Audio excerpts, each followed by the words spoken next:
Gunning for that front row.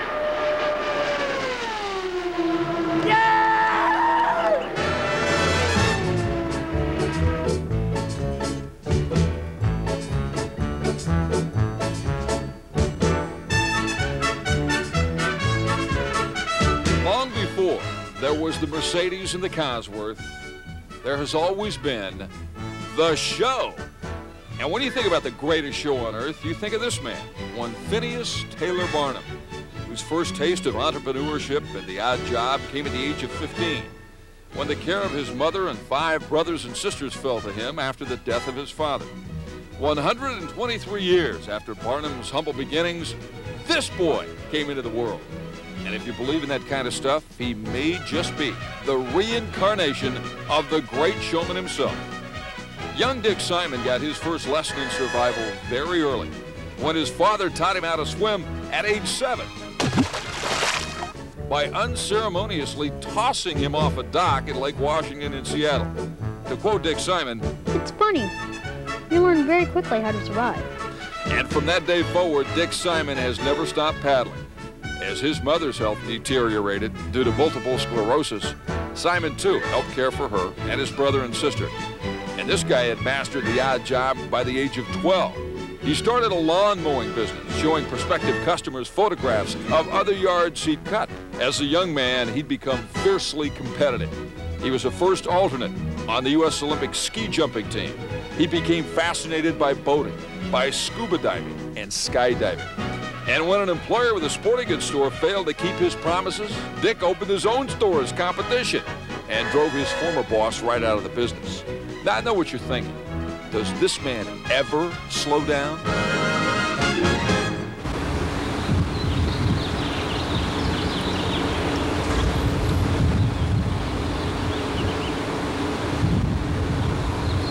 Anybody who's ever seen Dick Simon hustling around the Indianapolis Motor Speedway might find this hard to believe, but the man can actually relax. Not at the track. This man, he's just a tornado of activity at the Speedway or any of the other tracks where his teams are competing. He really redefines the term energy, but you come here to the magnificent splendor of Dana Point, California, about 35 miles south of Long Beach, to Dick Simon's home, and you actually see him kick back just a little bit. So we came out here to see Dick Simon chill out.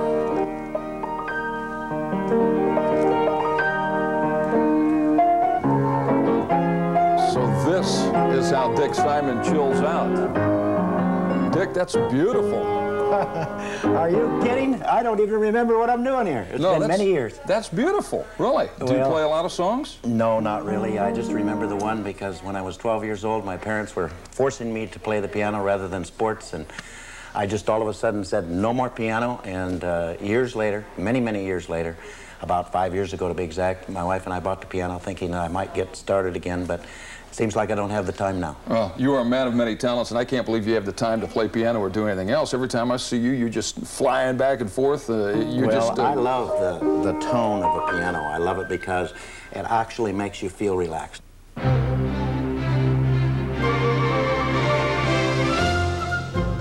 By this time, it was clear to my mind that my proper place in the world had not yet been reached, and that fame and fortune awaited me. I did not seek the position or the character. I fell into the occupation. You've got to tell the folks the story about how you became involved in racing. I mean, you fell out of the sky and into a racetrack, right? Yes, basically? That's right. I had won the Nationals in sport parachuting, and we were very well known in Utah and being asked constantly to do some exhibition jumping. And one night, the local fairgrounds that had Saturday night races every Saturday night. Oh, stock cars? No, they were super modifieds. Yeah. And they asked us to come and do a demonstration jump. So we landed right in front of the crowd in the center of this quarter-mile track. And the crowd went wild. And I went wild because there were 6,000 prospects there in the grandstands.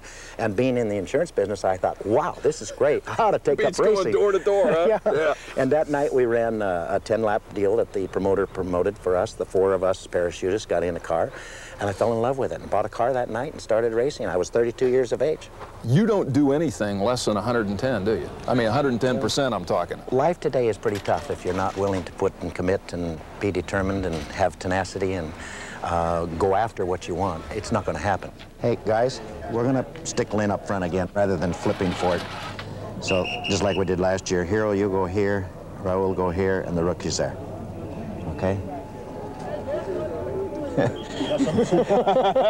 I personally feel that goals are made to be met, and we set as many as we can, and sometimes we achieve them and sometimes we don't. And if we don't, then I try to set an interim goal and try to reach that one. But I personally feel that it's tough to succeed today, and when you're competing against the Penskes who've got the resources, that's a real challenge, and we've accepted that challenge. They're making everybody wait for us. Can you believe that? They weren't in line yesterday. Good.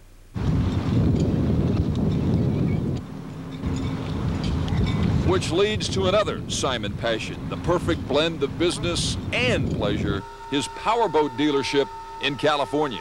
You know, Ed, Raul Boesel and Robbie Gordon have both bought one of these, and they've both waxed Emerson Fittipaldi in his Scarab. Yeah, and I've ridden in his Scarab before. You're going to ride in a real boat today. And this is better. This is better. Let's get going.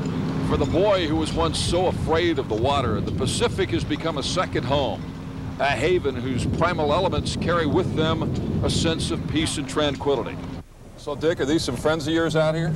Oh, yeah. We bring everybody we take boating out here to see these things. Oh.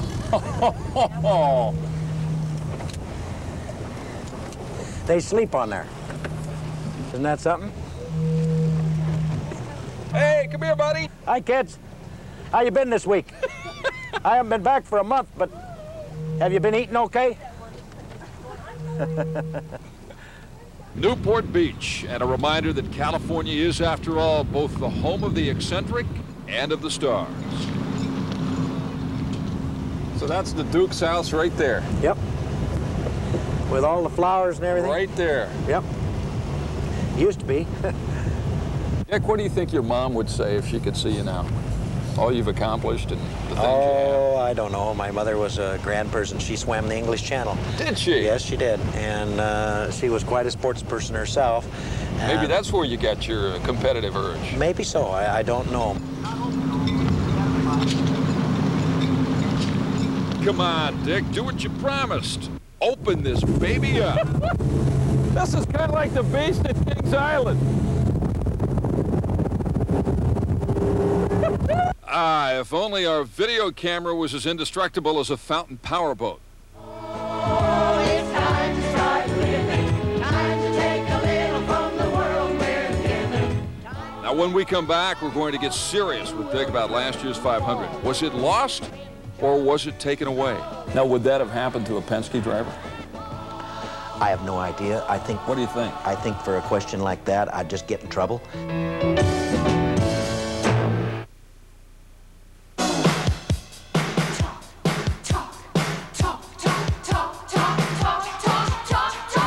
Do you think he's crazy, wanting to skydive and speedboat and race at Indy? Do you think he's got an element of his personality that's looking to get as close to the edge as he can without going over?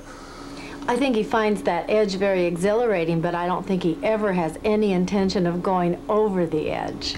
And I don't know why he is that way, because I don't want to get anywhere near the edge.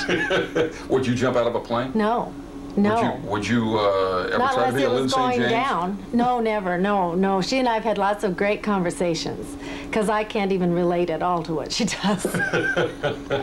She can't relate to what I do either. Being the woman behind the man.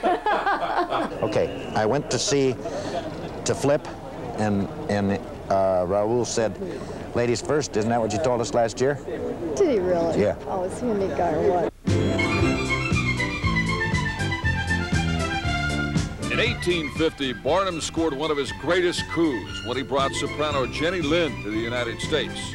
Although he'd never heard her sing, he bankrolled her U.S. tour based upon her reputation alone. To call her an overnight sensation would be an understatement. The Swedish Nightingale, as he dubbed her, was soon the idol of millions. In 1992, Simon brought his own female phenomenon to racing in the form of Lynn St. James, and she too set the world on its ear by becoming the Speedway's first female Rookie of the Year. You're faster than, among others, Bobby Rahal, Ari Landike, and Nigel Mansell. Not bad. Not bad, not bad. That's number 90 up there, on the 5 spot. God, you know, when you're tall, you see different things than when...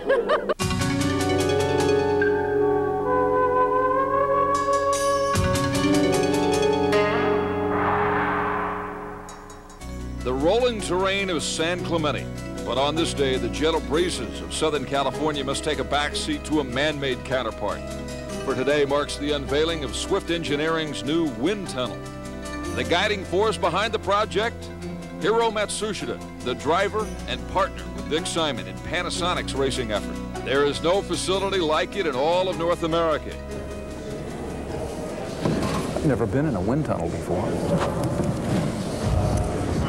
Come on. You call this a 40% scale, moving ground, plain wind tunnel. But for short, just think of it as a plan for the future. This is like NASA or something. Well, you know, in 1970, when I went to Indianapolis, I swore after running 166 miles an hour average speed that if it ever got to 200 miles an hour, you could count me out.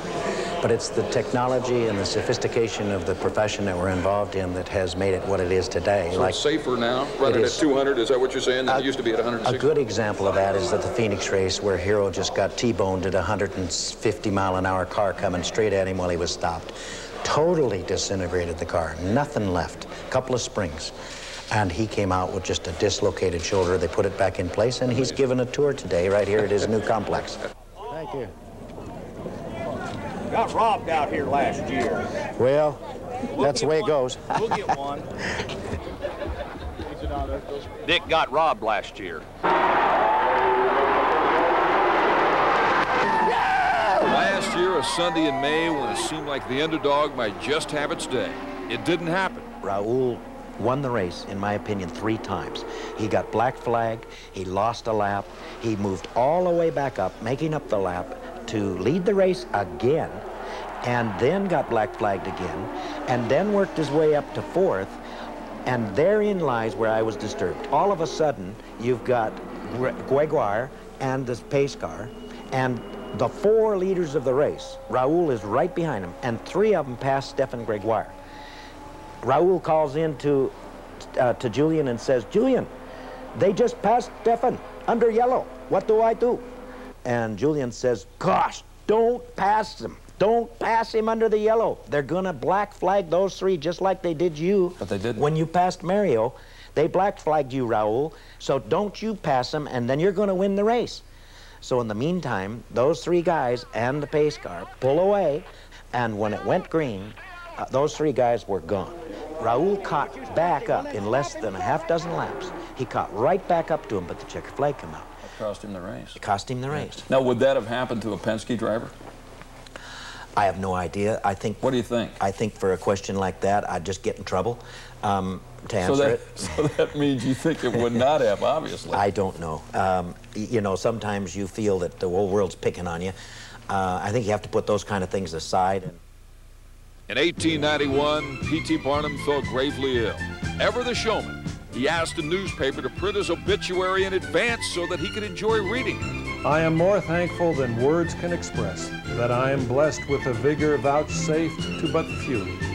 And I am glad to know that this is indeed a beautiful, delightful world to those who have the temperament and the resolution to make it so. And so passed from this world the greatest showman and entrepreneur the planet had ever seen.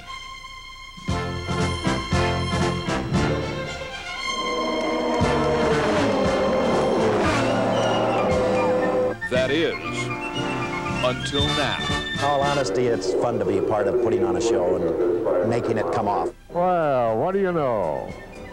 Gentlemen that they are, they allowed Lynn St. James to be the first to cross the yard of bricks.